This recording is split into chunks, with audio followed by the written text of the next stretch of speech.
Two large school systems in southern Kentucky have decided to push back their opening day following recommendations from the state. And pathfinders of Perry County bring up concerns regarding the trails at the Perry County Park. Cooler air arrives as rain chances increase heading into the next couple of days. I'll have more details on that right now at 5:30. Dedicated to southern and eastern Kentucky, this is WYMT Mountain News at 5:30. Good evening, I'm Steve Hensley. Some school districts are following state leaders' recommendations and delaying the start of the instructional year. Pulaski and Laurel counties are among those that have decided to push back opening days. Other school boards in that area have similar items on their agendas later today.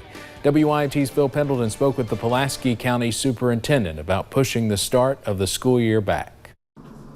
Water bottles on desks instead of water fountains, large plastic bags to put backpacks and coats in, desks spread apart. We're working to be able to have in-person classes. The plan was to welcome about 80% of Pulaski County's 8,600 students back next Wednesday. And as you all know, our cases across the state continue to go up. But following the governor's recommendation and an email from the education commissioner, Pulaski County's school board voted to push back the start of school to August the 24th. We'll come back on the 24th and see that it's still not a good time, then we'll consider a virtual option for everybody. But they're hoping measures taken will be enough to have students back in school. Of course, going back to school is going to be very different for just about everybody in every school system. And here in Pulaski County, before entering every school building, normal temperature. Please proceed. That's how they're going to make sure that they don't have a fever. Masks will be required in all buildings, but may not have to be worn all day at all times. The rule of thumb that we were going to go by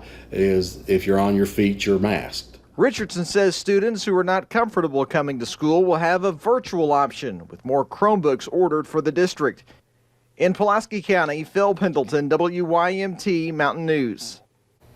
And school leaders say everything could still change between now and the 24th based on what happens with the virus. We also learned today that at least two school districts in our region, Letcher and Morgan counties, will start the school year all online. A Lexington health and wellness instructor is offering a free stress-reducing webinar class for teachers.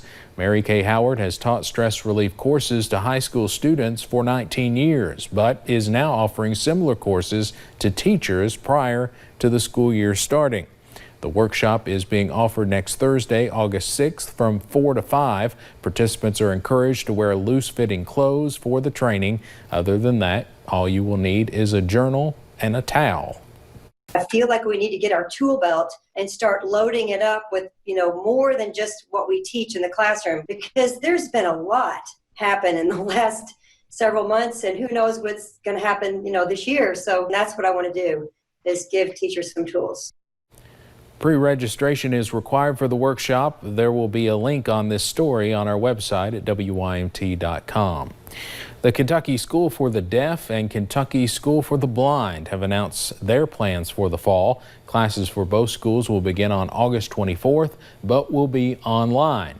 The Kentucky Department of Education says this will last for at least 6 weeks. The Kentucky School for the Blind plans to begin in-person classes again on October 5th. Classes at the Kentucky School for the Deaf are set to start a week later because of the school's fall break. School leaders plan to give parents more information about this non-traditional instruction work and plans for a return to school shortly. President Trump is holding another coronavirus briefing right now from the White House. You can see that on our website or our Facebook page. Meanwhile, the administration and lawmakers continue to scramble towards a relief bill. Negotiations will continue tonight on Capitol Hill between Democrats and White House officials as they try to hammer out a Phase 4 coronavirus bill.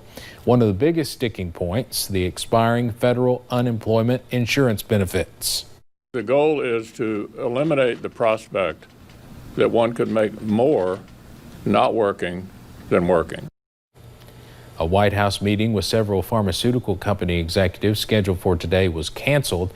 Last week, the president signed a series of executive orders aimed at lowering drug prices.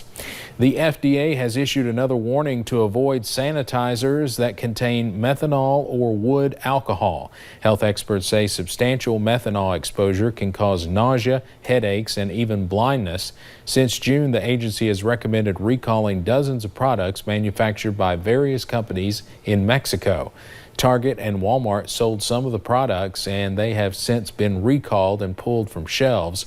You can find the full list of recalled brands at fda.gov.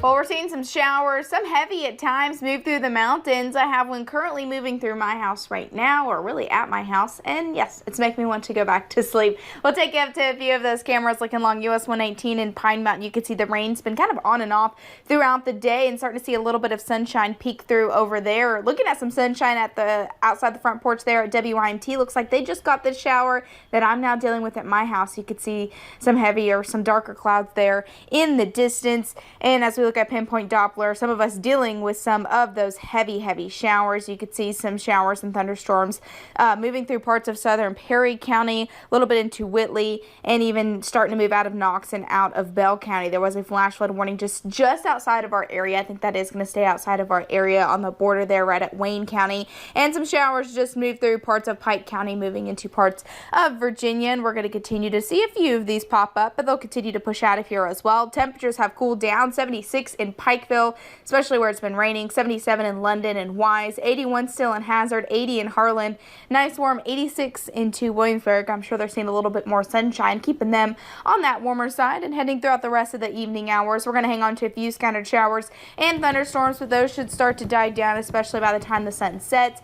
Maybe a possibility for a few tonight with those mostly cloudy skies turn to partly cloudy skies. Temperatures starting out into the upper 60s, and we'll hang on to some scattered rain chances tomorrow, and especially for your Thursday. I'll have a look at your 7-day forecast coming up in a little bit. All right, thank you, Paige. Attorney General William Barr spent several hours in front of the House Judiciary Committee today. His appearance before the committee comes amid accusations that he has politicized the Justice Department and abused his powers. Barr says widespread mail-in voting would make it easier for foreign countries to interfere in the election. When asked if he had proof, he responded that it was common sense. As recent polls show an increasingly close presidential race in Texas, President Trump will soon be headed that way again. He is scheduled to visit an oil rig in Midland tomorrow. Our D.C. Bureau reporter Kristen Casper brings us more about the president's 16th trip to Texas as commander-in-chief. The White House tells me President Trump will be visiting a Midland oil rig to discuss the administration's energy dominance policy. But according to party officials, that's not the only reason for his Wednesday trip. While touring Double Eagle Energy in the Permian Basin, director of the White House Domestic Policy Council, Brooke Rollins, says President Trump will likely discuss his efforts to help the energy industry recover as the demand and prices sink in the wake of COVID-19. Clearly, that's a very important driver in the state of Texas and for the country. So I think it makes sense for the president to make multiple trips there over the last 4 years. But as recent polls show a closer margin between President Trump and former Vice President Joe Biden, Trump is also scheduled to attend a fundraising luncheon for the Republican Party and his campaign. Well, obviously, Texas is a very important state, not for just the president politically, but also in our entire country with a huge economy. According to Mark Lauder with the Trump-Pence campaign, Texans support the president for his push to achieve global energy dominance. It's obviously an important stop for the president when talking about how we're now an energy-independent country that leads the world in exports. Local Democrats, however, say it's time for a leader who will work to diversify the industry with new and renewable resources. We're not against oil. We're not against gas. Those are very important sectors here in Texas. But we want to add to that. And according to Obi Rahman with the Texas Democratic Party, in 2020, the state could emerge as a battleground state, and energy policy is likely a tipping point. Trump is cratering here in Texas, and he knows it. That's why he's visiting here on Wednesday. President Trump won Texas by 9 percentage points over Democrat Hillary Clinton in 2016. Reporting at the White House, I'm Kristen Casper. Back here at home, there are miles of hiking trails to enjoy now at the Perry County Park, but some are concerned people are using them the wrong way. WYMT's Tommy Poole talked with Ben Brayman with the Pathfinders group today. Nature is on full display in eastern Kentucky, and the trails of Perry County provide a way to enjoy. The Pathfinders of Perry County built the Trails of Perry County with grant money. That grant money was for hiking and mountain biking trails. Ben Brayman and the Pathfinders of Perry County said they are starting to notice more than just foot traffic on their trail. A small problem right now. Hopefully it stays small. Brayman put out a post on Facebook after noticing motorized vehicle and horse tracks. The way you build a trail for mountain bikers and hikers is much different for what you would do for motorcycles and horses. And we're starting to notice a little bit of traffic on some of our hand-built trails. Horses and motorbikes also present danger to hikers and mountain bikers. The danger is the element of surprise. I mean, you have someone on a horse turning a corner and a mountain bike coming at a high speed, or a runner coming at a high speed around a blind corner. It's going to put both of those users at danger. Brayman understands the equestrian community has used the area for nearly 30 years. We're all about building trails for all users. It's just that this specific system is only for bikers and hikers. But the Pathfinders of Perry County want to keep their trails in shape so hikers and mountain bikers can enjoy them for years to come. In Perry County, Tommy Poole, WYMT Mountain News. Now, Brayman says if you see any misuse of the trails, to report it to the fiscal court or Pathfinders of Perry County. Coming up on Mountain News at 5:30, a look at the latest technology that can help prevent hot car deaths in children. And more rain moves in tomorrow, and especially as we head into your Thursday, I'll have a look at that forecast coming up.